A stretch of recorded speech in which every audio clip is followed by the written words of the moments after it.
गोटे मालिक कहले कलाकार को कुकुर बोली आपन को सेटा कष्ट देइछि मन भितर केते कोन गोटे क्षोभ आसी जाइछि से काहाकू कहिसंती से कथा मु कहि परिबिनी। पीयूष को कथा कहतु 1.5 कोटी कान्हा कोटी एमती सब बहु कलाकार कोटी कोटी रेस रे अछंती पर घरे मांस भात होइछि मो घरे साग पखाळ मु खुशी से मांस भात खुशी हुंदु फगुण को पाखरे पाई खुशी होतिबा फुलटा से कोन के जानिथिला राति पहिले माळी ताको तोଳି न साधव पुओ साजी संपर्कर बोईतटाकू केउ एक प्रेमर विदेश को ले जाउतली हेले जानि नथली समुद्र मझिरे हठात झड़ बतास उठिला आ से झड़ बतास सही न पारी मो संपर्कर बोईतटा से समुद्र मझिरे निज समाधि दे मौसी मु जति की कांदुची अन्य माने थक्का मौसी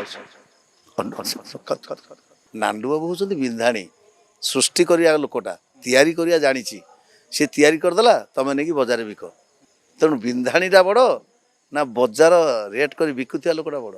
आपणकर एमती बहुत दिन कैरियर भितर को पेटर का सहित प्रेम हेछि चोरा प्रेम भारी विपद माड़ भी हबो ताकू भी सहीबे मो घरे तो मो स्त्री अछि मो पिला छुआ अछंती आ गोटे स्त्री रखिले मो पिला छुआ बारे की जवाब देबी माई की निया माई की निया से बा निया काठी काढ़िला माने जलिला आउ लिबेबा बड़ कष्ट तेणु कहीं काठी काढ़िया जा आलस कि आपड़ा मत आप कि रुटी सतुरा दिखंड खाई शोईकी पुणी रात 11टा बजे चल बापा नाटक करिया पिलाटे तो गीत फीत गाई भजन समारोह करी भिखारी बल सहित भिखारी बल होचंदी मोर संगीत गुरु तांकड़ू संगीत शिक्षा कली मु आज्ञा कौन कहि आज्ञा 300 टंकार भिखारी बल को नहीं भजन गाइया कहले ये मोर एठी यात्री दर्शन करिया ठाकुर को पूजा पूजी करिया कथा ये जाकि मल्लोडी भजन समारोह कर सब बापा खाली विरक्त होती जो दिन खंडगिरी मु श्रेष्ठ नायकर अवार्ड पाइली 6टा पार्टी बापा मो सर्टिफिकेट को धरिकी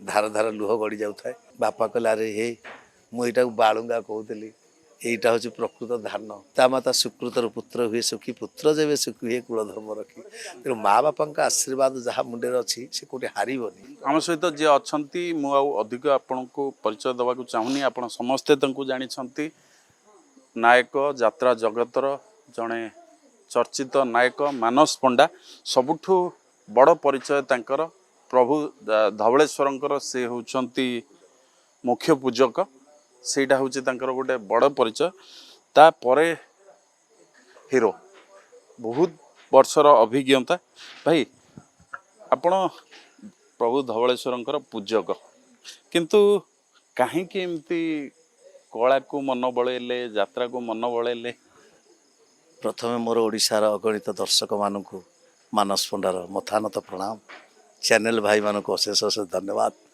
ये चैनल भाई मानक माध्यम रे आम ओडिशार अगणित दर्शक मानक पाखे पहुँची पारुछु तेणु सब कथार अच्छी जड़े प्रेरक वार्ता को नहीं पहुँचाए ताकू अशेष अशेष धन्यवाद जे आमे जिते यात्रा करूँ ये चैनल फैनल किसी नथिला आज ये चैनल माध्यम रे घरे घरे आमे परिचित हो पारुछु तेणु विशेषकर चैनल रो प्रतिनिधि जी तांको मोर अशेष अशेष धन्यवाद खुशी लगुच आज संचार माध्यम रे आज दीपद कहवार सुजोग ए छोटिया कलाकारटा को सुजोग मिली से अशेष धन्यवाद।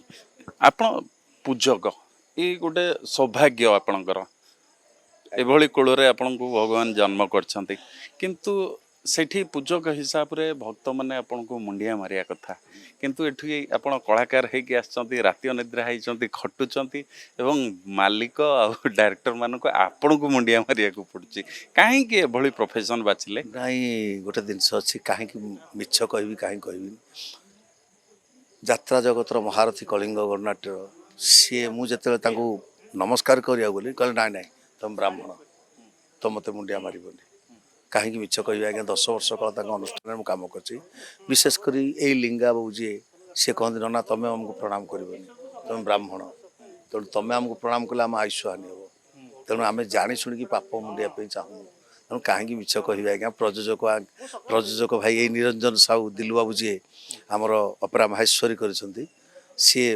प्रत्येक मसरे 2000-3000 टंका धवलेश्वर पाक दिखती पूजा करने आउ नना बेलिका मत बहुत भक्ति करती सम्मान करती ଆଜି ସିନା ସେଇ ଗ୍ରାଣ୍ଡ ମହଲ ଆଜି ମାହେଶ୍ୱର ହେଇଛି, ଆଜି ମୁଁ ସେ ଅନୁଷ୍ଠାନରେ ନାହିଁ ସତ, କିନ୍ତୁ ମାଲିକ ବହୁତ ସୁନ୍ଦର ଲୋକ ନିରଞ୍ଜନ ବାବୁ, ଆଉ ଅପେରା ମାହେଶ୍ୱରୀ କରିଛନ୍ତି। ପ୍ରଭୁ ଧବଳେଶ୍ୱରଙ୍କୁ ଡାକୁଛି ଅନୁଷ୍ଠାନଟି ଉତ୍ତରତର ଉନ୍ନତି କରୁ, ମୁଁ ସେତିକି ଚାହୁଁଛି। ନାଇଁ ଆମେ ଆମେ ମାନେ ଜନ୍ମ ହେଇଛେ, ସମସ୍ତଙ୍କୁ ଟଙ୍କା ଦରକାର, ସମସ୍ତଙ୍କୁ ରୋଜଗାର କରିବା ଦରକାର, ପରିବାର ଅଛି, ଦାୟିତ୍ୱ ଅଛି। ଆପଣ ଯେଉଁ ଭଗବାନ ଯେଉଁ କୂଳରେ ଆପଣଙ୍କୁ ଜନ୍ମ କରିଛନ୍ତି ସେଇ ପ୍ରଫେସନକୁ ବାଛିଲେନି କାହିଁକି? ମୋର ପ୍ରଶ୍ନ ହେଉଛି ଏଇଟା, କାହିଁକି କଳାକୁ ବାଛିଲେ? ନାଇଁ କଥାରେ କ'ଣ ଅଛି କି, ତେଣୁ ମୋ ବାପା ଯେତେବେଳେ ଥିଲେ ମୋତେ କହିଲେ, ଆରେ ସେ ଯାତ୍ରା ବାତ୍ରା ସଂସ୍ଥାରେ କାହିଁ ପଶୁଛୁ, ତୁ ବ୍ରାହ୍ମଣ ପିଲା, ତୁ ପୂଜା ଉଜା କରୁନୁ। ମୁଁ ପିଲାଟି ଦିନ ତ ଗୀତ ଫୀତ ଗାଇ ଭଜନ ସମାରୋହ କରି ଭିକାରୀ ବଳଙ୍କ ସହିତ, ଭିକାରୀ ବଳ ହେଉଛନ୍ତି ମୋର ସଙ୍ଗୀତ ଗୁରୁ, ତାଙ୍କଠୁ ସଙ୍ଗୀତ ଶିକ୍ଷା କଲି। ତେଣୁ ଭିକାରୀ ବଳଙ୍କ ସହିତ ଭଜନ ସମାରୋହ ବୁଲେ। ଆମର ଯେଉଁ ପଞ୍ଚୁକ ବଡ଼ ଓଷା ହୁଏ, ମୁଁ ଆଜ୍ଞା କ'ଣ କହିବି ଆଜ୍ଞା, 300 ଟଙ୍କାରେ ଭିକାରୀ ବଳଙ୍କୁ ମୁଁ ନେଇଥିଲି ଭଜନ ଗାଇବା ପାଇଁ। ମୁଁ କହୁଛି 90 ମସିହା କଥା। ବାପା ମୋର ରାଗିକି କୋପାନଳ ହେଇଗଲେ, କହିଲେ ଇଏ ମୋର ଏଠି ଯାତ୍ରୀ ଦର୍ଶନ କରିବା, ଠାକୁରଙ୍କୁ ପୂଜାପୂଜି କରିବା କଥା, ଇଏ ଯାଇକି ମଲୋଡ଼ି ଭଜନ ସମାରୋହ କରୁଛି। ସବୁବେଳେ ବାପା ଖାଲି ବିରକ୍ତ ହୁଅନ୍ତି। କିନ୍ତୁ ଖୁସି ଲାଗିଲା ସେତିକି ଦିନ, ଯେଉଁଦିନ ଖଣ୍ଡଗିରିରେ ମୁଁ ଶ୍ରେଷ୍ଠ ନାୟକର ଆୱାର୍ଡ଼ ପାଇଲି 6ଟା ପାର୍ଟିରେ। ବାପା ମୋ ସାର୍ଟିଫିକେଟକୁ ଧରିକି ଧାର ଧାର ଲୁହ ଗଡ଼ି ଯାଉଥାଏ। ମୁଁ ଦୂରରେ ଦେଖୁଥାଏ। ବାପା କହିଲେ, ଆରେ ହେ, ମୁଁ ଏଇଟାକୁ ବାଳୁଙ୍ଗା କହୁଥିଲି, ଏଇଟା ହେଉଛି ପ୍ରକୃତ ଧାନ। ଆଜି ହଜାର ହଜାର ଦର୍ଶକଙ୍କ ପାଖରେ ଆଜି ତାର କଳା ମାଧ୍ୟମରେ ପ୍ରଭୁ ଧବଳେଶ୍ୱରଙ୍କ କୃପାରୁ ଆଜି ଶ୍ରେଷ୍ଠ ନାୟକ ପାଇଛି। କେତେ ଖୁସି। ବାପାଙ୍କର ସେଇ ଆଖି ଯେଉଁ ଲୁହ ଗଡ଼ିଯିବାଟା ମୋର ସବୁବେଳେ ମନେ ପଡ଼ିଯାଏ। ତେଣୁ ପିତାମାତା ସୁକୃତର ପୁତ୍ର ହୁଏ ସୁଖୀ, ପୁତ୍ର ଯେବେ ସୁଖୀ ହୁଏ କୁଳ ଧର୍ମ ରଖି। ତେଣୁ ମା ବାପାଙ୍କ ଆଶୀର୍ବାଦ ଯାହା ମୁଣ୍ଡରେ ଅଛି ସେ କେଉଁଠି ହାରିବନି, ସଦାସର୍ବଦା ଆଗେଇ ଯିବ। କାହିଁକିନା ମାତୃଶକ୍ତି ହିଁ କେବଳ, ମାଆର ଆଶୀର୍ବାଦ ତମେ କେଉଁଠି ଝୁଣ୍ଟି ପଡ଼ିଲେ, ହେ ମା, ଏ ବୋଉଲୋ, ବାପାଲା ଡାକୁଛ କି, ଏ ବୋଉଲୋ। ତେଣୁ ମା ମରିଗଲେ ବି ସୁଦ୍ଧା ତାର ଲୁହାର ଆଖି, ସିଏ ଜୀବନ ସାରା ତା ଛୁଆକୁ ଜଗିଥିବ। କାନି ଓଢ଼ଣା ପକେଇ ମାନେ ପଣତ କାନିରେ ଘୋଡ଼େଇ ତା ଛୁଆକୁ ଶୁଆଉଥିବ। ତେଣୁ ମାଆର କଥା କହିଲେ ଅତ୍ୟୁକ୍ତି ହେବନି। ମା ବୁଝେଇଲେ ମାଟି, ମା ବୁଝେଇଲେ ସବୁ କିଛି ହେଲା। ମା ମାଟିକି ଯିଏ ସମ୍ମାନ ଦେଇଛି ତା ଜୀବନରେ ସେ କେବେ ଅଭାବ ବି ତାକୁ ହେବନି, ଏଇଟା ମୁଁ ଜାଣିଛି। ଆଚ୍ଛା ମାନସ ବାବୁ, ଯେତେବେଳେ ସବୁ କଳାକାର ମାନେ ଆଗ ଧାଡ଼ିର ଯେଉଁମାନେ ଅଛନ୍ତି ନାୟକ ଭୂମିକା ତୁଲାଉଛନ୍ତି, ବହୁ କଳାକାର ଯେଉଁମାନେ ଆଜି ଭାଇରାଲ ହେଇଛନ୍ତି, ଆପଣଙ୍କ ଭାଷାରେ ଭାଇରସ୍, ସେମାନେ ବହୁ ବିବାଦ ଭିତରେ ଜାଣି ଶୁଣି ପଶୁଛନ୍ତି, କେମିତି ବିବାଦକୁ ଆସିବୁ, ଚର୍ଚ୍ଚାକୁ ଆସିବୁ। କିନ୍ତୁ ଦୀର୍ଘ ଦିନ ଆପଣଙ୍କର ଯାତ୍ରା କ୍ୟାରିୟରରେ ଆପଣ ସେମିତି ବିବାଦକୁ ଫସି ନାହାନ୍ତି। ଆପଣଙ୍କର କ'ଣ ଭାଇରାଲ ହେବାର ନିଶା ନାହିଁ? ନାଇଁ ଆଜ୍ଞା, ମୋର ଭାଇରାଲ ହେବା ଦରକାର ନାହିଁ କି ଭାଇରସ୍ ମୋତେ ଖାଇବା ଦରକାର ନାହିଁ। ତେଣୁ ଭାଇରାଲ ନୁହେଁ, ଭାଇରସ୍ ସିଏ। ଭାଇରସ୍ ଗୋଟେ ଜୀବାଣୁ। ତେଣୁ ଆମେ ଆସିଛେ ମା ଶାରଳାଙ୍କ ଆଶୀର୍ବାଦରେ ଅଭିନୟ କରିବା ପାଇଁ। ଅଭିନୟ କରିବା, ଅଭିନୟ ଭିତରେ ଡୁପ୍ଲିକେଟ୍ ଅଭିନୟ ମୋତେ ଆସେନି। ମୁଁ ଗ୍ଲିସରିନ୍ ମାରିକି କାନ୍ଦେନି ଆଜ୍ଞା, ମୋ କାନ୍ଦ ଆପେ ଆପେ ଆସେ। ଯେ ସଚ୍ଚା ଅଭିନେତା ଯିଏ ମୋର ଆଦର୍ଶ ହେଉଛନ୍ତି ରାଜ କପୁର। ଜିନା यहाँ मरना यहाँ इसके सिवा जाना का मेरा नाम ଜୋକରେ ସେ କହିଦେଇଛନ୍ତି ଗୋଟେ କଳାକାରର ମହତ୍ଵଟା କ'ଣ। କଳାକାର କେବେ ମରେନି, ସଦାସର୍ବଦା ଅମର ରହେ।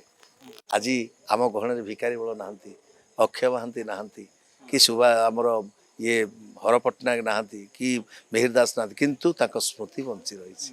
ତେଣୁ କଳାକାର କେବେ ମରେନି, ତା କଳା ମରେନି। ଗୋଟେ କଥା ଅଛି, କଳାକାର କିଏ କେବେ ଦେଖିଛ କି କଳାକାର କାନ୍ଦିବାର? ଯେତେବେଳେ ମାଲିକ ମାନେ କଳାକାରଙ୍କୁ ଏଭଳି ବ୍ୟବହାର କରୁଛନ୍ତି, ଏଇ ନିକଟରେ ମୁଁ ବେଶୀ ଭିତରକୁ ଯିବା ପାଇଁ ଚାହିଁବିନି, ଗୋଟେ ମାଲିକ କହିଲେ କଳାକାରଙ୍କୁ କୁକୁର ବୋଲି, ଆପଣଙ୍କୁ ସେଟା କଷ୍ଟ ଦେଇଛି? ନାଇଁ, ମୋ କହିବା କଥା, ସେ କୁକୁର କାହିଁକି କହିବାକୁ ଗଲେ, ସେ ତ ଜଣେ ଭଲ କଳାକାର ନା। ମହତାବ ଜଣେ ଭଲ କଳାକାର, ସତ୍ୟ ବାବୁ ଭଲ କଳାକାର। ମୁଁ କହୁଛି ସତ୍ୟ ବାବୁ ଭଲ ଜଣେ ଡ୍ରାମା ଆର୍ଟିଷ୍ଟ। ଜାଗମରରେ ଯେତେବେଳେ ଡ୍ରାମା ହୁଏ ସତ୍ୟବାବୁ ପାଠ କରନ୍ତି। ଏଇ ତ ଆମ ରାମ ରାଜ୍ୟ, ମୋର ଏବେ ବି ମନେ ପଡ଼ୁଛି। ସତ୍ୟବାବୁ ପାଠ କରିଥିଲେ ବଡ଼ ଭାଇ ଚରିତ୍ର। ସେ ଏବେ ଜାଣିପାରୁନାହାନ୍ତି ମୁଁ ସେଇ ମାନସ ପଣ୍ଡା ବୋଲି। ତେଣୁ ସତ୍ୟବାବୁ ଜଣେ ଭଲ କଳାକାର, ମହତାବ ଜଣେ ଭଲ କଳାକାର। ସେ କଳାକାର ହେଇ କ'ଣ କଳାକାରକୁ କେବେ କୁକୁର ବୋଲି କହିପାରିବେ? ନାଇଁ। ମନ ଭିତରେ କେତେବେଳେ କ'ଣ ଗୋଟେ କ୍ଷୋଭ ଆସିଯାଇଛି। କାହାକୁ କହିଲେ ତାହେଲେ?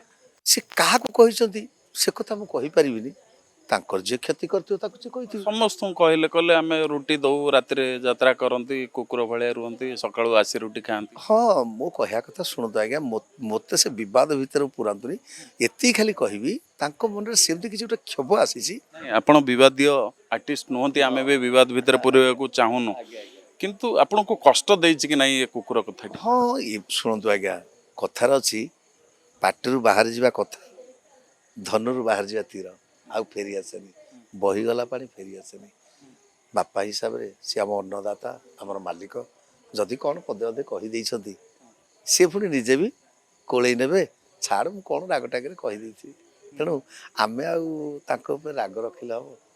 ରାଗ ରଖିବି କ'ଣ କରିପାରିବା ଆମେ? ଆମେ ତ ସିଏ ଧନ ଦେଲେ ଆମେ ଚଳୁଛେ। ତେଣୁ ଆମର ତ କେଉଁଠି ଥାତି ଥୁଆ ହେଇନି କି ଆମର କହୁଛି ମାନେ ଟଲର ଚାଲିନି ପାରାଦୀପରେ। ସିଏ ଦେଲେ ଆମ ଚୁଲି ଜଳିବ। ତେଣୁ ମାଲିକ ଅନ୍ନଦାତା କ'ଣ ପଦେ ଅଧେ ରାଗିକି କହିଦେଉଛନ୍ତି। ପୁଣି କଥାରେ ଅଛି ମାନେ ସୁଭା କା ଭୁଲା ଜବ ଶାମକୁ ଲौट आए उसको ଭୁଲା नहीं कहते हैं ହେଲା।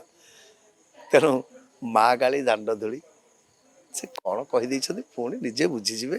ପୁଣି କଳା, ଆଚ୍ଛା ମୋ କହିବା କଥା, ସିଏ ଯଦି ଏତେ ବଡ଼ ଗୋଟେ ଅନୁଷ୍ଠାନ କରିଛନ୍ତି, ତାଙ୍କ ଅନୁଷ୍ଠାନରେ ପୁଣି କଳାକାର ଅଛନ୍ତି, ସିଏ ତ ପୁଣି ପ୍ରତିବାଦ କରିପାରନ୍ତି, ନାଇଁ ବାବୁ ଆମେ ରହିବୁନି, ଆପଣ ଆମ କୁକୁର କହିଛନ୍ତି।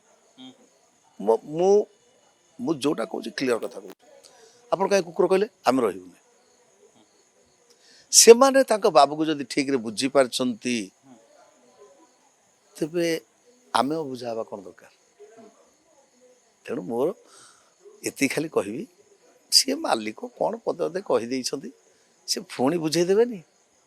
ଆମେ ପରା ତାଙ୍କ ପାଖରେ ମାନେ ପୁଅ ଭଳିଆ, ସିଏ ଆମ ବାପା। ତେଣୁ ବାପା ପାଖରେ ପୁଅ କ'ଣ ଅଭିମାନ କରିପାରେ?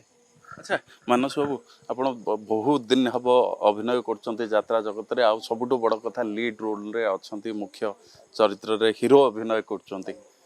ଗୋଟେ ପର୍ସନାଲ କଥା ପଚାରିବି, ଆଜ୍ଞା ଏ କଥା ଚର୍ଚ୍ଚା ହୁଏ ସବୁବେଳେ ଯେ ଯାତ୍ରା ଜଗତରେ ଯେଉଁମାନେ ଅଭିନୟ କରନ୍ତି, ପୁଅ ହୁଅନ୍ତୁ ବା ଝିଅ ହୁଅନ୍ତି, ତାଙ୍କ ଭିତରେ ପ୍ରେମ ହେଇଯାଏ। ଆପଣଙ୍କର ଏମିତି ବହୁତ ଦିନ କ୍ୟାରିୟର ଭିତରେ କେଉଁ ପାଟିରେ କାହା ସହିତ ପ୍ରେମ ହେଇଛି? ନାଇଁ ଆଜ୍ଞା, ସେ ସବୁଠୁ ବହୁତ ଦୂରରେ। ହଁ, କାହିଁକି ନା ପ୍ରେମ କାହାକୁ ମୁଁ କରିବି? ମା ସାଙ୍ଗେ ଲଭ୍ ସିନ୍ ନାଚୁଥିଲି, ଝିଅ ସାଙ୍ଗେ ବି ଲଭ୍ ସିନ୍ ନାଚିଲିଣି। ତେଣୁ ତା ମା ସହିତ ମୁଁ ଲଭ୍ ସିନ୍ ନାଚୁଥିଲି, ତା ମାର ଝିଅ ଆସିକି କହିଲାଣି ଯେ ମୋ ମାଆଙ୍କ ସହିତ ଆପଣ ହିରୋ ହେଇଥିଲେ। ତେବେ ଚିନ୍ତା କରନ୍ତୁ, ପ୍ରେମ କାହାକୁ କରିବି? ତାପରେ ଦ୍ୱିତୀୟ, ପ୍ରେମ କରିବା ଗୋଟେ ବୟସ ଥାଏ। ତେଣୁ ପ୍ରେମ କାହା, ମୋ କହିବା କଥା ପ୍ରେମକୁ, ମୋ ଘରେ ତ ମୋ ସ୍ତ୍ରୀ ଅଛି, ମୋ ପିଲା ଛୁଆ ଅଛନ୍ତି। ଆଉ ଗୋଟେ ସ୍ତ୍ରୀ ରଖିଲେ ମୋ ପିଲା ଛୁଆଙ୍କ ପାଖରେ କି ଜବାବ ଦେବି? ସେ କହିବେ ବାବା ଇଏ କ'ଣ ଆଉ ଦ୍ୱିତୀୟ ବୋଉ? ସେତେବେଳେ ଆପଣ ଚୋରା ପ୍ରେମ ହୁଏ। ଭୁଲ ହେଇଯିବ। ଚୋରା ପ୍ରେମ ପୁରା ଭୁଲ ହେଇଯିବ, ପୁରା ଦୋଷୀ ହେଇଯିବ, କେଉଁଠି ସମ୍ମାନ ପାଇବେନି, ଭାରି ଦୋଷୀ ହେଇଯିବେ। କାହିଁକି ନା ଚୋରା ପ୍ରେମ ଭାରି ବିପଦ, ମାଡ଼ ବି ହବ, ତାକୁ ବି ସହିବେ। ତେଣୁ କାହିଁକି କାଦୁଅକୁ ଯିବି, କାହିଁକି ଗୋଡ଼ ଧୋଇବି, କାହିଁକି ରୁଟି ଦି ଖଣ୍ଡ ଖାଇଲି, ଶୋଇଲି, ରାତି 11ଟା ହେଲା ଯାତ୍ରା କଲି। ଯିଏ କହିଛନ୍ତି ଆପଣ ମନା କରିଦେଇଛନ୍ତି? ନାଇଁ, କିଏ କହିବା ସେମିତି କିଛି ଅଫର ଆସିନି ଆପଣଙ୍କୁ? କହିବା କଥା, ଆପଣ ଆଙ୍ଗୁଠି ଦେଖିବେ କାହିଁକି? ଆଙ୍ଗୁଠି ଦେଖିଲେ ଭାଗିଲିବେ ପରା, ବୁଝିପାରିଲେ ନା ନାଇଁ? ଆଙ୍ଗୁଠି ଆପଣ ଦେଖେଇଲେ ସେ ଭାଗିଲି ଦେବେ ନା ନାଇଁ? ତେଣୁ ସିଆଡ଼କୁ ଆମେ ଅନେଇବା କାହିଁକି? ଏମିତି ଝିଅ ଅଛନ୍ତି? ନାଇଁ, ହଁ ନାହାନ୍ତି କାହିଁକି? 5 ମନ 25 ପ୍ରକୃତି, କେତେବେଳେ କାହା ମନ କଥା କହିହେବ? ତେଣୁ ସେଥିପାଇଁକା ଆପଣ ସଜାଗ ହେବା ଦରକାର। ତେଣୁ ଜାଣୁଛନ୍ତି ନିଆଁଟା ଆପଣଙ୍କ ପାଖରେ ଅଛି, ଦିଆସିଲି ଆପଣଙ୍କ ପାଖରେ ଅଛି, କାଠି କାଠି ମାରିଦେଲା ମାନେ ସମଗ୍ର ନିଆଁ କରିଦେବ। ମାଇକି ନିଆଁ, ମାଇକି ନିଆଁ, ସେ ବା ନିଆଁ, କାଠି କାଢ଼ିଲା ମାନେ ଜଳିଲା, ଆଉ ଲିଭେଇବା ବଡ଼ କଷ୍ଟ। ତେଣୁ କାହିଁକି କାଠି କାଢ଼ିବାକୁ ଯିବା? ଆଲସ କି ଆପଣା ମତ ଆପର କି ରୁଟି ସନ୍ତୁଳା ଦି ଖଣ୍ଡ ଖାଇକି ଶୋଇକି ପୁଣି ରାତି 11ଟା ବାଜା ଚାଲ ବାପା ନାଟ କରିବା। ନାଟ ଭିତରେ ଆଇ ଲଭ୍ ୟୁ କହିଲ, ଅମକ କଲ, କିସ୍ ଦେଲ, ଏ କଲ, ଏଟା ଅଭିନୟ। ଓହ୍ଲେଇ ଆସିଲ, ବାସ୍ତବ ଦୁନିଆକୁ ଫେରି ଆସିଲ। ଆଚ୍ଛା ମୁଁ ଆଉ ଗୋଟେ କଥା ପଚାରିବି, ଆପଣ ତ ଯେତେବେଳେ ଅଭିନୟ କରୁଛନ୍ତି ବାରମ୍ବାର ମିରର ସାମ୍ନାକୁ ଆସୁଥିବେ, ମେକଅପ୍ ନେଉଥିବେ, କିନ୍ତୁ ଏଇଠି ଗୋଟେ ଭୁଲ କଥା ଆପଣ କହିଲେ ଯେ ବୟସ ମୋର ଆଉ ନାହିଁ, କିନ୍ତୁ ଆପଣ ବୋଧେ ଆପଣଙ୍କ ମୁହଁ ଦେଖିନାହାନ୍ତି, ଆପଣଙ୍କର ମୁହଁରେ ସେ ଯେଉଁ ହିରୋର ଚମକ ଆଜି ଯାଏ ବି ଛାଡ଼ିନି, ଆଜି ବି ଆପଣ ହିରୋ ହେଉଛନ୍ତି। ନାଇଁ, ଘଟଣା କ'ଣ କି, ସେଇଟା ଗୋଟେ ଭଗବାନଙ୍କର ବରଦାନ କହିଲେ ଚଳିବ। ମୋର ଭାଇ ଗୌର ଦାସ, ମୋର ଭାଇ ସୁଭାଷ ବେହେରା, ମୋର ଭାଇ ବାପି ନନା, ମୋର ଭାଇ ସୁରେଶ ପଣ୍ଡା, ଏମାନଙ୍କ ବୟସକୁ ଆପଣ ଦେଖନ୍ତୁ। ତେଣୁ ଭଗବାନ ଗୋଟେ ଗଡ୍ ଗିଫ୍ଟ, ଗୋଟେ ମାନେ गोटे वरदान दे था समस्त की चेहरा दिखते अर्जुन को जो चेहरा देते श्रीकृष्ण को भी सही चेहरा दिखाई से अर्जुन को दीति कृष्ण बोली डका हुए तेणु श्रीकृष्ण को चेहरा देखा जा अर्जुन को चेहरा देखा से तेणु सुंदरता गोटे जिनस समस्त मिले भगवान माने वरदान आ गांधर्व कला नहीं कि आम जन्म नहीं था समस्ते यात्रा करें आज्ञा गोड़ थर मंचू को आसला बेलू मुझा ना कहबी बहुत अच्छा डायरेक्टर माने मंच रे हमको अभिनय डायरेक्शन निजे मंच को चढ़ी पाठ करने बड़ मुस्किल तेणु तेणु सहीटा ये ना ठाकुर का आशीर्वाद जगन्नाथ का आशीर्वाद तेणु कथार अच्छी मु गोटे कथा कही हे ठाकुर ये मंच अभिनय करुँची भगवान करते मंच मो जीवनटा चली जाता कि बहुत खुशी लगता मानस बाबू आ गोटे कथा जे आपण यात्रा जगत रे पीयूष को कथा कहतु 1.5 कोटी कान्हा कोटी एमती सब बहु कलाकार कोटी कोटी रेस रे अच्छे आपण मुख्य चरित्र रे अभिनय करचंती सी रेस को जीवा को केबे चाहि नांती पर तीन देखी घसी कामुड़ी कहीं भी पर घरे मांस भात मो घरे शाग पखाड़ मु खुशी सी मांस भात खुशी हूँ तेणु भगवान क्या मांस भात देती क्या शाग पखाड़ दे सी तार पूर्व जन्म प्रारब्धर कर्मफल नहीं से जन्म होती कोटी कोटी टका कमेब मोरी सांगे पीयूष था इंद्रभुवन में जो दरमार था आज सी कोटी टका पाँच ता बोली कौन बाड़ी भी पीयूष तुम कोटी पाईगलु ये जो बाड़ी कुटी होती माने धर्षरा कहुए देखी सही पारती ना ताकू भगवान को दान पीयूष लक्ष लक्ष टका कमेब कोटी कोटी टका कमेब साई काली सकाल पिलाटा आसी सांगे सांगे लोकलोचन को चलीगला ता बोली कौन बाड़ी गुटे हे साई तू तो काली सकाल पिलाटा तू कौन ना ताकू भगवान का आशीर्वाद अच्छी बापमा का आशीर्वाद अच्छी ता बापमा का आशीर्वाद अच्छी सी आहरी ऊपर को उठी मालिक नांडू बाबू कहले जे साप देखिए से चर्चा को पळे आसला ना ना खाली साप देखीदे सब चर्चा को जीव हरी यहाँ गोटे कथा ना ना भूल मु गोटे बाघ देखीदेवी चर्चा को पलाऊँ से भाया कथा नुह ना साप तार से अच्छी तार पूर्वजन्मर आशीर्वाद अच्छी से जीव तेणु यहीटा कहबी नांडू बाबू होउछंती माने हिंदी फिल्म जगतर सुभाष घाई आम ओडियार बसंत नायक माने कहीं मु कहबी आज अनुभव को देखंतु अरिंदम को देखंतु सब्यसाची की देखंतु बाबूसान को देखंतु सृष्टि करछि किए बसंत नायक तेणु सी हूँ बिंधाणी नांडू बाबू होउछंती बिंधाणी सृष्टि करिया लोकटा तैयारी करिया जानिछि सी तैयारी करदेला तमे नेकी बजार बिक तेणु बिंधाणीटा बड़ ना बजार रेट कर बिकुथिया लोकटा बड़ तेणु बिंधाणी की प्रथमे प्रणाम करिया कथा जे जा हो बिंधाणी गढ़ी की छाड़ुची गोटा गोटा मार्केट को से घाटुचंदी आ कोन तीनोटी कलाकार पीयूष कान्हा साई ये 3 जन भितर आपणकर पसंदीदार अभिनय किए अभिनेता मोर समस्त पसंद अभी कहा अभिनय आपको भल लगे अधिका समस्त अभिनय भल लगे विशेष करी कान्हा पीयूष साई टे तलू रही सी अभिनय करती अभिनय न करते माने 5000 दर्शकों सी बांधि पारते यहाँ कहे ना तेणु आम कहार की ये करानी आम आखिर आम बापा आम आखिर सब पु सामान कहा पातर अंतर आम कर कान्हा मो पे भड़ कान्हा को फोन करदे नना नना जुआर लो साई की फोन करदे हाँ नना कि पीयूष को फोन करदे हाँ फोनटा रिसीव करती एवं सम्मान दिखती ସେଇଟା बहुत खुशी लगे आज गोटे बड़ स्टार मुझे गली मु गत काली मुझा सहित पाठ करे ना मुझे कहीं फोन उठेबी ना से ना कान्हार कौन पीयूष कौन से फोनटा कले फोन उठाती ना कौटी अच मो ये तो पेट पुरी जाए यहाँ पीयूष कौ गुण आपको खराब लगे ना तार तो सेमती मो सहित वर्षे चली तार तो सेमती किसी खराब गुण ना फ्री पिलाटा माने आग पछ किसी विचारे कौन यहाँ भल हम कि खराब हो बारंबार बद आसुँच बुझीपारे समुद्र मंथन कलार सीना अमृत बाहर जो बद थाए से समाधान भी थाए बुझीपारे तेणु समुद्र मंथन करू ऐरावत हस्ती बाहर अमृत कुंड बाहर ये आमर देवता माने सब केते कौन जिन सब पाइले समुद्र मंथन करू जदि मंथन न करते बाहर था कि ବିବାଦ ନହେଲେ ସମାଧାନ ହବନି। ଯୋଉଠି ବିବାଦ ଥାଏ ସେଇଠି ସମାଧାନ ବି ଥାଏ। ବହୁତ ବର୍ଷ ଧରି ଅଭିନୟ କଲେଣି, ଆପଣଙ୍କର କୋଉ ନାଟକ ଆପଣଙ୍କ ପୁରା କ୍ୟାରିୟର ଭିତରେ ଆପଣଙ୍କୁ ସେଇ ନାଟକଟି ଆତ୍ମସନ୍ତୋଷ ଦେଇଛି, ଏବେ ବି ସେ କଥା ମନେ ପଡ଼େ? ମୋର ଖଣ୍ଡେ ନାଟକ ଯେଉଁ 7ଟା ପାର୍ଟି ହେଇଥିଲା ଇଷ୍ଟର୍ଣ୍ଣ ଏଲୋ, ଦେବଦାସୀ। ମୁଁ ଟିକେ ଜଗନ୍ନାଥ ପ୍ରେମୀ ଲୋକ, ଜଗନ୍ନାଥଙ୍କ ଉପରେ ନାଟକଟି ବହୁତ ଆତ୍ମସନ୍ତୋଷ ଦେଇଥିଲା। ଆଉ ହଁ, ନିର୍ଦ୍ଦେଶକ ଥିଲେ ମନୋଜ ପଟ୍ଟନାୟକ, ଆଉ ରାଇଟର ଥିଲେ ଟୁଟୁ ଦାସ, ବାଲେଶ୍ୱର ଲୋକ। ବହୁତ ସୁନ୍ଦର ନାଟକଟି। ସଙ୍ଗୀତ ଦେଇଥିଲେ ଲକ୍ଷ୍ମୀକାନ୍ତ ପାଲିତ, ଆଉ ନୃତ୍ୟ ଗୁରୁ ବିମ୍ବାଧର ବୋଧନାକ, ମୁଁ ମନେ ପଡ଼ୁନି। ଯେଉଁ ରୀନା ପଣ୍ଡା ସେଥିରେ ଚରିତ୍ର ଅଭିନେତ ମୋର ହିରୋଇନ୍ ଥିଲେ। ଏଇ ଖଣ୍ଡଗିରିରେ ପୁଣି ଆମେ 2 ଜଣ 15 ବର୍ଷ ପରେ ଏକାଠି ହେଇଛୁ। ତେଣୁ ଏବେ ବି ରୀନା ପଣ୍ଡାକୁ ଡାକିଲେ ସେ ଡାଇଲଗ ଗୋଟେ କଥା କହେ, ତୁ ଗୋପାଳ ମୋ ଗୋପାଳ, ତୋ ନା ଗୋପାଳ ଆଉ ମୋ ଗୋପାଳ ଦେଖିବାକୁ ଠିକ୍ ଏକା ପରି। କିଛି ସଂଳାପ ମନେ ଅଛି ନାଟକର? ଟିକିମା ଟିକିମା, ମୋ ହାତରୁ ନଡ଼ିଆ କି ତୁଳସୀ ପୂଜା ପଣ୍ଡା ନେଉନାହାନ୍ତି ଟିକିମା, ମୁଁ ଅଛୁଆଁଟା ତ, ମୁଁ ସେଇଥିପାଇଁକା ଠାକୁରଙ୍କ ପାଇଁ ନଡ଼ିଆ ତୁଳସୀ ଆଣିଥିଲି। ଆରେ ଗୋପାଳ, ତୁ ବ୍ୟସ୍ତ ହେଉଛୁ କାହିଁକି? ମୁଁ ସେ ନଡ଼ିଆ ତୁଳସୀ ଚଢ଼େଇଦେବି।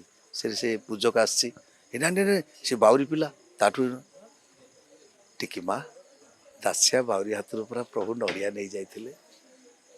ସେ ପୁରା ଭାବର ଠାକୁର, ଭାବର ଠାକୁର ସେ ଭାବକୁ ବୁଝିଛନ୍ତି। ତେଣୁ ମୋ ହାତରୁ ନଡ଼ିଆ ନେବେନି କାହିଁକି, ତୁଳସୀ ନେବେନି କାହିଁକି? ଏ ସଂଳାପଟି ବହୁତ ସୁନ୍ଦର ଲାଗିଥିଲା। ଆଉ ସେଭଳି ନାଟକ ମୁଁ ଆଉ ପାଇବିନି। ମୁଁ ଭାବୁଛି ବହୁତ ଆତ୍ମସନ୍ତୋଷ ମୋତେ ଦେଇଥିଲା। ଏବେ ବି ରୀନା ପଣ୍ଡା ଗୋଟେ କଥା କହେ, ମୋର ଜୀବନ କାଳ ଭିତରେ ଗୋଟେ ନାଟକ କୁଳାଙ୍ଗାର ଥିଲା ତ୍ରିନାଥରେ, ଆଉ ଗୋଟେ ନାଟକ ପାଇଥିଲି ଦେବଦାସୀ। ସେ ନାଟକଟି ବହୁତ ଉଚ୍ଚକୋଟୀର ହେଇଥିଲା, ବହୁତ ସୁନ୍ଦର ବି ହେଇଥିଲା। ହିରୋ ହେଇଛନ୍ତି ଏବେ ଏଇ ନାଟକରେ, ଆପଣ କହୁଛନ୍ତି ବୟସ ହେଲାଣି 17 ବି ଦୀର୍ଘ ବର୍ଷ ଆପଣଙ୍କର କ୍ୟାରିୟର। ୟା ଭିତରେ ହିରୋର ଗୋଟେ ପ୍ରମୁଖ ଭୂମିକା ଥାଏ ରୋମାନ୍ସ କରିବା, ରୋମାନ୍ସ ହେଇପାରୁଛି ଏବେ? ଆଜ୍ଞା, କଥାରେ ଅଛି ମାନେ ମୁଁ ପ୍ରଥମରୁ ତ କହିଛି ହେଉଛି ମଞ୍ଚରେ ଆମେ ଅଭିନୟ କରିବା ନା। ପୁଣି କଲେଜ ଲାଇଫକୁ ଫେରିଯିବା, ସେଇ କଲେଜ ଲାଇଫରେ କ'ଣ ଘଟିଥିଲା ଆପଣ ସେଇଠିକି ଫେରିଗଲେ ଅଭିନୟ ତ ଜୀବନ୍ତ ହବ, ଭାବିରେ କ'ଣ ଅଛି। ଟୋକା ବେଳର ଫିଲ୍ ଆସୁଛି? ନିଶ୍ଚିତ, କାହିଁ ନ ଆସିବ, ସେ ଜୋସ୍ଟା ଅଛି। ସେଥିପାଇଁ ପରା କହିଛି କଳାକାର ହେଉଛନ୍ତି ଗାନ୍ଧର୍ବ ସନ୍ତାନ। ତେଣୁ ଗନ୍ଧର୍ବ ସନ୍ତାନ ହିସାବରେ ସମସ୍ତେ ଅଭିନୟ କରିପାରିବେନି ଆଜ୍ଞା। ମଞ୍ଚକୁ ଆସିଲେ ସେ ଆପେ ଆପେ ପ୍ରଭୁଙ୍କ ଆଶୀର୍ବାଦ ଆସେ। ଯାହା ଚରିତ୍ର ଥିବ ଆପଣ ଭଲ କରିବେ। ଆଉ ଗୋଟେ କଥା ମୁଁ ସାରିବି, ଏବେ ସମୟ ସରି ଆସିଲାଣି। ଯାତ୍ରା ଅପେରା ଖଣ୍ଡଗିରି ଆରମ୍ଭ ହେବା ପୂର୍ବରୁ ଗୋଟେ ଧମାକା କରିକି ଆସୁଛି। ବିଶେଷ କରି ଯେଉଁ ମାଲିକଙ୍କ ସହିତ କଥା ହେଉଥିଲୁ, ବହୁ କଳାକାରଙ୍କ ସହିତ କଥା ହେଉଥିଲୁ, ଆରମ୍ଭରୁ ବିବାଦ ଗୋଡ଼େଇଲାଣି, ପଛରେ ଷଡ଼ଯନ୍ତ୍ର ଚାଲିଲାଣି। ୟା ଭିତରେ ଇଏ ପାର୍ଟିର ଭବିଷ୍ୟତକୁ କେମିତି ଦେଖୁଛନ୍ତି? ୟାର ସଫଳତାକୁ କ'ଣ ଅନୁମାନ କରୁଛନ୍ତି? କାରଣ ବଡ଼ ଅଭିଜ୍ଞ ସମ୍ପନ୍ନ ଅଭିନେତା ଆପଣ। ମାଲିକ ଯିଏ ଅଛନ୍ତି ଆମର ହିମାଂଶୁ ବାବୁ ଲିଙ୍ଗାନନା, ସେ ତ ମାଲିକ ନୁହନ୍ତି। ସେ ସମସ୍ତଙ୍କୁ କହିଛନ୍ତି ତମେ ଜଣେ ଜଣେ ମାଲିକ, ମୁଁ କେବଳ ନାମକୁ ମାତ୍ର। ଏ ଅନୁଷ୍ଠାନ ତମର। ଆଜି ଗାତଟା ଖୋଳା ହେଲାନି, ସେଇଟା ତମେ ବୁଝିବ। ଆଜି ବର୍ଷା ହେଇଯାଇଛି, ଟେଣ୍ଟରେ ଆସି କେମିତି କ'ଣ କାମ କରିବ, କାରଣ ଏ ଅନୁଷ୍ଠାନ ହେଉଛି ତମର। ଯେତେବେଳେ ମାଲିକ ସର୍ବସ୍ୱ ଆମ ଉପରେ ଅର୍ପଣ କରିଦେଇଛି, ଆମେ ଅନୁଷ୍ଠାନଟାକୁ ବଞ୍ଚେଇବା ନା, ହେଲା। ତେଣୁ ମାଲିକ କହିଛନ୍ତି ଯେ ମୁଁ ପଇସା ଯୋଗାଡ଼ କରିଛି, ଅନୁଷ୍ଠାନଟି କରିଛି, ସେ ଅନୁଷ୍ଠାନଟାକୁ ତମେମାନେ ତୁଲେଇ ନେବ। ଆଉ ତମମାନଙ୍କ ଭିତରେ ଯଦି ମନମାଳିନ୍ୟ ଘଟିଲା, ଗଣ୍ଡଗୋଳ ଘଟିଲା, ଅନୁଷ୍ଠାନଟା ଭାଙ୍ଗିଯିବ। ଷଡ଼ଯନ୍ତ୍ରକାରୀ ମାନେ ସଫଳ ହେବେ? ନାଇଁ, ଯଦି ଆମର ହମ୍ ହୋଙ୍ଗେ କାମୟାବ, ଆମେ ନିଶ୍ଚିତ ସକ୍ସେସଫୁଲ୍ ହବୁ, ଏ ବିଶ୍ୱାସ ଅଛି। ମା ଶାରଳାଙ୍କ ଆଶୀର୍ବାଦ ଅଛି, ମା ତାରିଣୀଙ୍କ ଆଶୀର୍ବାଦ ଅଛି। ଯେତେବେଳେ ସଚ୍ଚା ମନ ନେଇ ଆମେ କାମ କରୁଛେ, ନିଶ୍ଚିତ ଆମେ ଉପକୃତ ହେବା, ନିଶ୍ଚିତ ଆମେ ଜୟଯୁକ୍ତ କରିବା। ଯଦି ମନ ଭିତରେ କିଛି ଘୋଟାଲା ରହିଲା, ତାହେଲେ ସେ ଅନୁଷ୍ଠାନ ଭାଙ୍ଗିଯିବ। ମାନସ ବାବୁ, ଆପଣଙ୍କ ନାଁ ମାନସ। ଏଇ ବର୍ଷର ଆପଣଙ୍କର ଯେଉଁ ଚର୍ଚ୍ଚିତ ନାଟକର ଚରିତ୍ରର ନାଁ ବି ମାନସ। କାଲି ମୁଁ ଦେଖୁଥିଲି, ବହୁତ ସୁନ୍ଦର ଅଭିନୟ। ଆପଣଙ୍କ ଅଭିନୟ ଦେଖିଲେ ଉଠିକି ଯିବାକୁ ଇଚ୍ଛା ହେଉନି। ଆପଣଙ୍କର ଯେଉଁ କାଲି ସିନ୍ ସବୁ ଥିଲା, ସେଇ ସିନ୍ରୁ ଗୋଟେ କରିକି ସାରିବା। ନିଶ୍ଚୟ। ସେ ବାହାଘର ସିନ୍ରେ ମୋତେ ବ୍ଲଡ଼ କ୍ୟାନ୍ସର ହେଇଯାଇଛି। ମୋ ମା ପଚାରୁଛି ମା ମୋ ସାଙ୍ଗର ଘରକୁ ଆସିଛି ସାଙ୍ଗର ମା କହିଛି ଆରେ ମାନସ ତୋର ପରା 4 ତାରିଖରେ ବାହାଘର ହବ ସେଠି ସେ କହିଛି ମାଉସୀ ବାହାଘର ପୁଣି ମୋର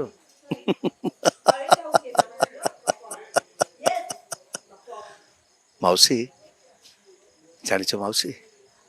ଜାଣିଛ ତମେ କଳାହାଣ୍ଡିଆ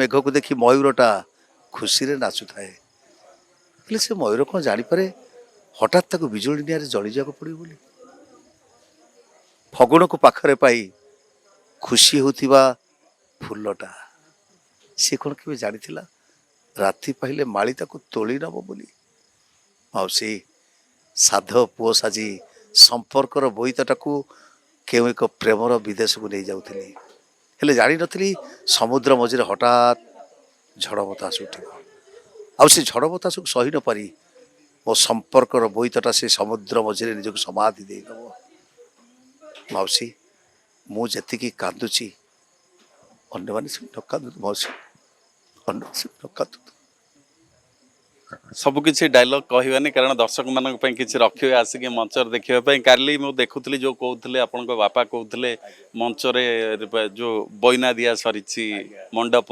ବହୁତ କଥା ସବୁ ଅଛି ବହୁତ ଚମତ୍କାର ଅଭିନୟ ଆପଣଙ୍କର ହେଇଛି ଦର୍ଶକମାନଙ୍କୁ ଅନୁରୋଧ କରିବେନି କେବେ ଆପଣଙ୍କର ଫାଇନାଲ ବିଜିଏମ୍ ଆସିବାକୁ ଦର୍ଶକଙ୍କୁ ଅନୁରୋଧ କରୁଛି ଆମର ଜୁଲାଇ 12 ତାରିଖ ରବିବାର ସନ୍ଧ୍ୟା 7 ଘଟିକାରେ ଅପେରା ଖଣ୍ଡଗିରିର ଏ ବର୍ଷର ନାଟକ ମୁଁ ତତେ ବୁଲେଇ ନେବି ଖଣ୍ଡଗିରି ଯାହାର ନିର୍ଦ୍ଦେଶନା ଦେଇଛନ୍ତି ଆମର ଯୁବ ନିର୍ଦ୍ଦେଶକ ନନ୍ଦୁ ସାର୍ ବିକ୍ରମ ସାର୍ ଯିଏ ଆଉ ଲେଖା ରହିଛି ପପୁ ବ୍ରହ୍ମ ଆଉ ସଙ୍ଗୀତ ରହିଛି ବିକାଶ ଶୁକ୍ଲା ଦର୍ଶକମାନଙ୍କୁ ମୁଁ ଅନୁରୋଧ କରିବି ପ୍ରଚୁର ମାତ୍ରା ଆସି ନାଟକଟି ଉପଭୋଗ କରନ୍ତୁ ନାଟକଟି ବହୁତ ସୁନ୍ଦର ହେଇଛି ଆଜ୍ଞା ଆଉ ନାଟକ ଦେଖି ଆମମାନଙ୍କୁ ଉତ୍ସାହିତ କଲେ ଆମେ ଖୁସି ହେଉ କାହିଁକିନା ଦର୍ଶକଙ୍କୁ ଦେଖିକି ଆମେ ବହୁତ ଖୁସି ହେଉ ତେଣୁ ଦର୍ଶକ ଯେତେବେଳେ ପ୍ରେକ୍ଷାଳୟରେ ଭରପୁର ଥିବେ ଆମକୁ ଅଭିନୟ କରିବା ପାଇଁ ବହୁତ ଭଲ ଲାଗିବ ତେଣୁ ଆପଣମାନଙ୍କୁ ଅନୁରୋଧ ମାନସ ପଣ୍ଡା ଆପଣଙ୍କ ହାତ ତିଆରି କଳାକାର ଛୋଟିଆ କଳାକାରଟିଏ 12 ତାରିଖ ଦିନ ଆସନ୍ତୁ ଆଜ୍ଞା ଖଣ୍ଡଗିରି ଯାତ୍ରା ଦେଖିବା ପାଇଁ ଖଣ୍ଡଗିରି ନୁହେଁ ଅପେରା ଖଣ୍ଡଗିରି ଆମର ଶିଶୁପାଳଗଡ଼ ରେବତୀନଗର ବଡ଼ଧାନପୁର ଆମର ଓଡ଼ିଆଣୀ ଢାବା ସାଇଡ଼ରେ ଆମ ଆଖଡ଼ା ଘର ଆସନ୍ତୁ ଆଜ୍ଞା ରହୁଛି ମାନସ ପଣ୍ଡା ଜୟ ଜଗନ୍ନାଥ ଜୟ ମା ଶାରଳା ବହୁତ ବହୁତ ଧନ୍ୟବାଦ ମାନସ ବାବୁ ଆପଣ ଶୁଣୁଥିଲେ ମାନସ ବାବୁଙ୍କୁ ମୁଁ ମଧ୍ୟ କାଲି ତାଙ୍କର ଅଭିନୟ ଦେଖିଥିଲି ବହୁତ ଚମତ୍କାର ହେଇଛି ତାଙ୍କର ଅଭିନୟ ନାଟକ ମଧ୍ୟ ବହୁତ ଚମତ୍କାର ବହୁତ ଟୁଇଷ୍ଟ ଅଛି ଆସ ବୁଲେଇ ନେବି ଖଣ୍ଡଗିରି କେମିତି ଖଣ୍ଡଗିରି ଯେ ବୁଲେଇ ନେଇଛି ଦୁଇ ନାତୁଣୀକି 2 ଜଣ ହଜି ଯାଇଛନ୍ତି ବହୁତ କଥା ସବୁ ଅଛି ଆପଣଙ୍କୁ ନିଶ୍ଚୟ ଭଲ ଲାଗିବ ଆଉ ସବୁଠୁ ବଡ଼ କଥା ଯେ ଯାତ୍ରା ଜଗତର ଜଣେ ଷ୍ଟାର ମାନସ ପଣ୍ଡାଙ୍କୁ ଗୋଟେ ବଢ଼ିଆ ଅଭିନୟରେ ଆପଣ ଦେଖିବାକୁ ପାଇବେ ନିଶ୍ଚୟ ଭୁଲିବେନି 12 ତାରିଖ ଆସିବେ ଆଶା ରଖୁଛୁ ଭୁବନେଶ୍ୱର ଭିଡ଼ିଓ ଜର୍ଣ୍ଣାଲିଷ୍ଟ ସ୍ପାର୍କିଙ୍କ ସହ ଭାରତ ବିନୋଦ ନାୟକ ସଞ୍ଚାର ଲାଇଭ୍